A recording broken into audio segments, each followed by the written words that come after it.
Molecular dynamics.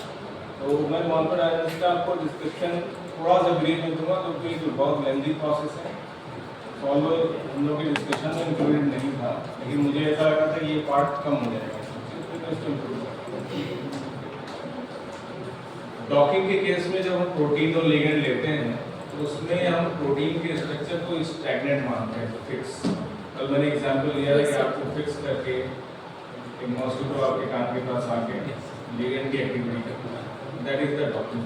लेकिन अगर आपको हम रिलैक्स कर दें तो आप कुछ भी डायनेमिक मच्छर तो मारी नहीं। अभी तक आपने डॉकिंग किया उसमें प्रोटीन फिक्स था, लिगेंड डायनेमिक था। अभी जो बात हम मॉलिक्यूलर डायनेमिक्स कर रहे हैं इसमें प्रोटीन और लिगेंड दोनों डायनेमिक्स होते हैं, दोनों के अंदर भी मूवमेंट का बिहेवियर होता है, ठीक है। और एक एनवायरनमेंट में होते हैं। प्रोटीन और लिगेंड को इन जनरल वाटर के सॉल्वेंट में कंसीडर किया जाता है, डॉकिंग में कंसीडर सॉल्वेंट नहीं था। डॉकिंग करते समय वाटर मॉलिक्यूल्स नहीं थे, मॉलिक्यूलर डायनेमिक्स में वाटर मॉलिक्यूल होते हैं, ठीक है। मॉलिक्यूलर डायनेमिक्स में सॉल्ट्स का इस्तेमाल किया जाता है, जैसे आप एक्सपेरिमेंट में सॉल्ट से उसको बफरिंग करते हैं तो उसमें भी बफर्ड एनवायरनमेंट क्रिएट किया जाता है, उसको यूटिलाइज किया जाता है और तब सिमुलेशन लगाया, ठीक। तो क्या क्या डिफरेंस है? प्रोटीन लिगेंड दोनों डायनेमिक होंगे। डॉकिंग से डिफरेंस की बात कर रहे हैं, डॉकिंग से मॉलिक्यूलर डायनेमिक्स कैसे डिफरेंट है, ये एडवांस पोर्शन है। जैसे डॉकिंग में आप बाइंडिंग एफिनिटी कैलकुलेट करते हैं, मॉलिक्यूलर इंटरेक्शन कैलकुलेट करते हैं, मॉलिक्यूलर डायनेमिक्स में भी वैसे ही कैलकुलेशंस होते हैं, लेकिन उनके एस्पेक्ट्स का बढ़ जाते हैं। उसमें हम डायनेमिसिटी को कंसीडर करते हैं, उसमें हम सॉल्वेंट्स को कंसीडर करते हैं, उसमें बफरिंग सिस्टम को कंसीडर करते हैं, उसमें पीएच को भी कंसीडर करते हैं, ठीक है। तो कुछ एक स्टेप हम अहेड हो जाते हैं उस एक्सपेरिमेंट को करके, ठीक। इट टेक्स टाइम, ये डॉकिंग की तरह एकदम से कुछ सेकंड में होने वाला प्रोसेस नहीं है, ठीक। इन जनरल लैपटॉप जैसे कि हम लोग का जनरल 8 GB रैम के साथ लैपटॉप होगा, मेरा 8 GB का है, तो इस पर अगर हम 100 नैनो सेकेंड का सोल्यूशन रन कराते हैं, मैं सोचेगा 100 नैनो सेकेंड जनरली, जो कि मैन्युस्क्रिप्ट में सब मिनिमम लेवल पर है 100 नैनो सेकेंड, अदरवाइज मैन्युस्क्रिप्ट में एक्सेप्टेबल नहीं होता। 100 नैनो सेकेंड का इस सिस्टम पर चलाएंगे तो आपको लगेंगे करीब 25 से 30 दिन, और आपका कंप्यूटर बंद भी हो जाएगा, दूसरा काम भी नहीं कर सकते। मतलब है कि लैपटॉप पर मॉलिक्यूलर डायनेमिक्स सिमुलेशन नहीं रन कराना चाहिए, उसके लिए आपको हाई कॉन्फ़िगरेशन के लैपटॉप या तो लीजिए। इन जनरल आप 64 GB रैम के साथ अपना कॉन्फ़िगरेशन लेते हैं along with the Nvidia graphics card, जो आप गेम प्ले करने के लिए उस सिस्टम, तब आपको करीब 5 से 7 दिन लगेगा। अगर आपकी कॉन्फ़िगरेशन बहुत अच्छी है तो 3 दिन तो मैक्सिमम या मिनिमम लगना है, कितना लगेगा। एक एवरेज प्रोटीन की साइज बड़ी है, टाइम ज़्यादा लगेगा, प्रोटीन छोटा आप कर देते हैं, टाइम कम लगेगा, ठीक। तो मॉलिक्यूलर डायनेमिक्स का जो प्रोसेसिंग है वो हार्डवेयर डिपेंडेंट है, आपका सिस्टम मजबूत होना चाहिए तब आपको करना है। In general practice HPC high performing computing के थ्रू इसको किया जाता है, सुपर कंप्यूटर या फिर क्लाउड कंप्यूटिंग पर आप दीजिए, अदरवाइज सुपर कंप्यूटर्स अलग अलग सेंटर्स में इंस्टॉल किए गए हैं, वहाँ पर इसको प्रोसेस किया जाता है। जनरल प्रैक्टिस ये लिनक्स के प्लेटफॉर्म पर चलता है, लिनक्स यूनिक्स के प्लेटफॉर्म पर। लर्निंग के केस पर अगर हमसे कहें कि हम आपको करके दिखाएं तो हम आपको उबंटू के प्लेटफॉर्म पर आपको करके दिखा सकते हैं, ठीक है। जो जनरल ट्रेनिंग हम लोग देते हैं उसको उबंटू के प्लेटफॉर्म पर।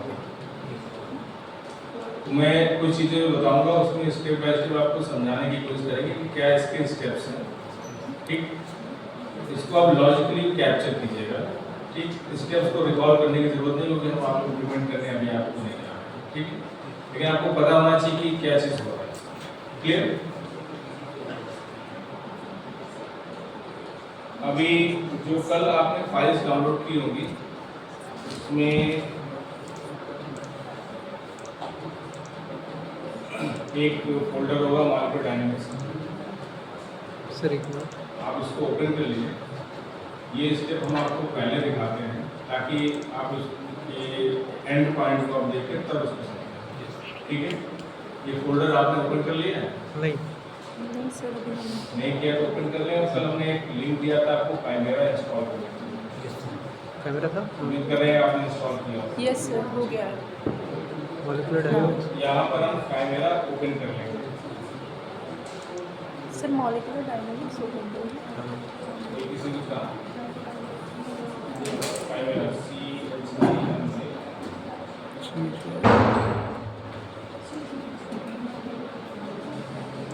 ये नहीं है हो ये रहा है इसका थोड़ा ओल्डर वर्जन है। आपने जो भी इंस्टॉल किया है तो ये यहाँ पर देखिए हमने आपको दो फाइल्स दी। मूवी वाली फाइल में देखिए दो फाइल जो है मूवी ये फाइल है इसका एक्सटेंशन DPR और XPC लिखा हुआ है। ये दो फाइल हमने सिलेक्ट करके आपको दिया है क्योंकि इसका यूज मॉलिक्यूलर डायनेमिक्स की मूवी बनाने के लिए है। इसके अलावा बहुत सारी फाइल्स बनती है, मैं आपको दिखाऊंगा उसको। इनका साइज बड़ा है, इस वजह से उसको जल्दी ट्रांसफर करने में प्रॉब्लम होगी, क्योंकि सिमुलेशन में उसका डेटा का साइज बड़ा है। ठीक, यहाँ तक आपका ओपन हो गया है। यस मेरा ही open नहीं हुआ।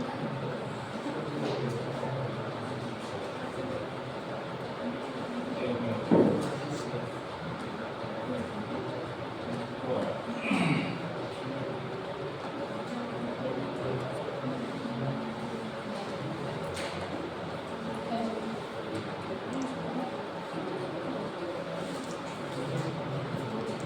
ये यूसीएफ का बनाया हुआ यूनिवर्सिटी ऑफ कैलिफोर्निया का सबूत है। यूनिवर्सिटी ऑफ कैलिफोर्निया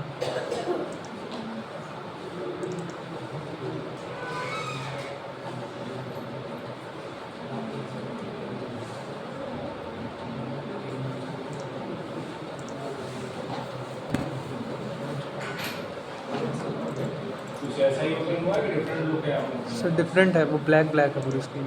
ठीक है, मेरा एक पुराना है तो पूरा लेजर ब्लैक हो गया। ठीक है, यस अभी आपको करना क्या है, फोल्डर ओपन है उसका पाथ कॉपी कर लें क्योंकि इस फाइल को नंबर चाहिए। उसका पाथ यहाँ सिंपल कॉपी कर लेंगे।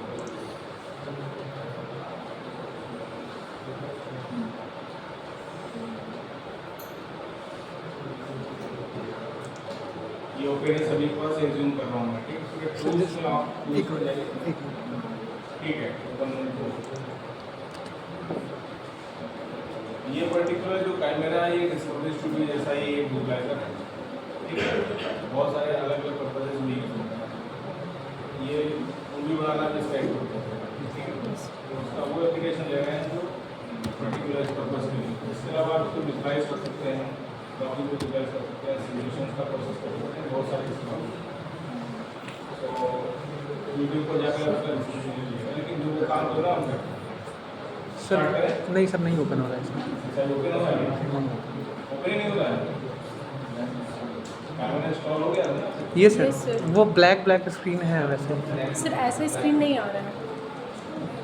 नहीं, मेरा